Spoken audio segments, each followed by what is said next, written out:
There once was a boy named Arjun who lived in a quiet town nestled between hills and rivers. On the outside, everything about Arjun seemed ordinary. He had a small house, simple clothes, and an average life. But on the inside, he carried a heavy burden. He always felt that others were happier than he was. Every day, Arjun would wake up with a sigh. He would scroll through his phone and see people laughing, traveling, buying new things, celebrating big wins. His classmates seemed richer, smarter, more confident. His neighbors had bigger houses, better cars, and well-dressed families. He would look at his reflection in the mirror and whisper, "Why am I not like them?" No matter how much he tried to be thankful, something always seemed missing. And slowly, he began to lose interest in everything he once loved: his drawings, his books, even talking to his parents. One rainy evening, Arjun sat by the window, watching the raindrops slide down the glass. He felt invisible, unseen. He whispered, "If only I could be someone else. Maybe I'd finally be happy." That same evening, an old traveler named Ravi was passing through the town. Soaked and tired, he knocked on Arjun's door, asking for shelter for the night. Arjun's parents, being kind-hearted people, offered him warmth and food. After dinner, the old man sat by the fire and noticed Arjun's distant eyes.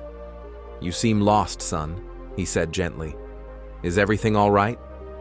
Arjun hesitated, but there was something about Ravi's voice. It wasn't judgmental, just full of kindness. So he opened up. "I just feel like everyone is doing better than me," Arjun said, staring at the fire. "They look happier, freer. I wish I had their lives." Ravi didn't interrupt. He simply nodded, as if he understood every word. After a pause, Ravi reached into his old bag and pulled out a small round mirror, no larger than a palm. It was old and had a wooden frame carved with symbols Arjun didn't recognize. "This is the mirror of comparison," Ravi said, placing it in Arjun's hands. "Look into it, and you'll begin a journey, one that will change the way you see everything." Arjun was confused but curious. "What kind of mirror is this?" "It won't show you your face," Ravi smiled. "It will show you the truth." The moment Arjun looked into the mirror, he felt his body go still. A strange calmness surrounded him. When he opened his eyes again, he found himself standing in a beautiful room filled with music. There was Reena, the girl from school who always wore expensive clothes, carried designer bags, and had thousands of followers on social media. Arjun had always envied her perfect life. Reena was alone in her room, staring blankly at her phone. She was crying silently, wiping her tears quickly in case someone walked in. On the screen was a message: "You are not good enough." Arjun was shocked. Why would someone like Reena feel that way? Just then, her mother entered, scolding her for not maintaining her appearance properly for a brand shoot. Her father's voice echoed from another room, telling her to keep smiling no matter what. Reena mumbled, "I wish I could be like Ishita. She doesn't need to pretend to be perfect." And just like that, Arjun was pulled back into the mirror. Now he found himself in a small studio where Ishita, a brilliant painter known across the city, was working on her next piece. Arjun had seen her on magazine covers, being praised for her originality. But what he saw now was unexpected. Ishita was struggling. Her hands trembled as she painted. She tore her sketch again and again, shouting, "This is garbage!" In the corner of her room lay a letter she hadn't opened for days, from an art gallery that had rejected her work. On her wall were photos of Ankit, a musician she admired. "If only I had talent like Ankit," she whispered. "People would value me." And again, the mirror pulled Arjun away. Next, Arjun was watching Ankit, the famous guitarist who had millions of fans and performed in giant stadiums. Surely he must be happy. But Ankit was sitting alone in his green room, staring at his reflection, trying to smile and failing. He took off his jewelry, his stylish jacket, and looked at the person beneath it all. "I can't even talk to my parents without a script," he said softly.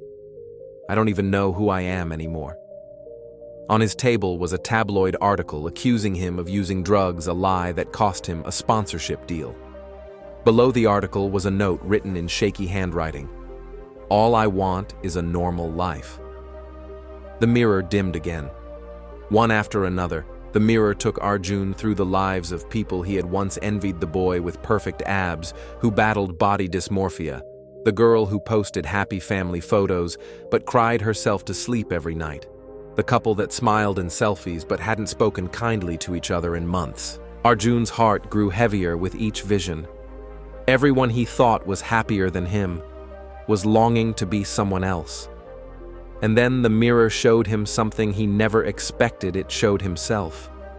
But this time, he wasn't alone. He saw his mother gently folding his clothes, smiling to herself. He saw his father fixing a broken chair late at night so Arjun wouldn't trip. He saw himself laughing with his little cousin, reading a book, sketching in a notebook. He had things no one else had: freedom, love, small joys, the kind that never made it to social media, but were worth more than all the likes in the world. Arjun opened his eyes. He was back in his house. The fire had died down, and Ravi was sipping tea quietly. "Did you see what you needed to see?" Ravi asked. Arjun looked at him with tears in his eyes. "Yes," he whispered. "Everyone I envied, they envied someone else. I didn't know." Ravi nodded. "That's the curse of comparison, son. You see people's highlights, not their hardships. We think their grass is greener, but we don't know the soil beneath." Arjun sat in silence. Then, slowly, he smiled, not the forced smile he used for selfies, but a real one. A quiet, peaceful smile. "For the first time," Arjun said, "I don't want to be anyone else." Ravi gently took the mirror back. "Then you don't need this anymore." From that day on, Arjun started living differently. He still saw people with better phones, bigger houses, shinier lives, but now, instead of comparing, he silently wished them well. He started spending more time with his parents, picked up drawing again, and even shared his story at school, not to preach, but to connect. And the amazing thing? Others began opening up too. Reena started posting about her real feelings and found support she never expected. Ishita and Ankit began using their platforms to speak about the pressures they faced. Because when one person stops pretending, others get the courage to do the same. Arjun's story is not just his story, it's ours. We look at others and see what we don't have. We scroll through filtered happiness and think our lives are small. But if we looked deeper, we'd see that everyone has battles and everyone has blessings. So the next time you feel like your life isn't enough, remember this. Someone out there is looking at your life and wishing it was theirs. Stop comparing. Start living. Be thankful. You are enough.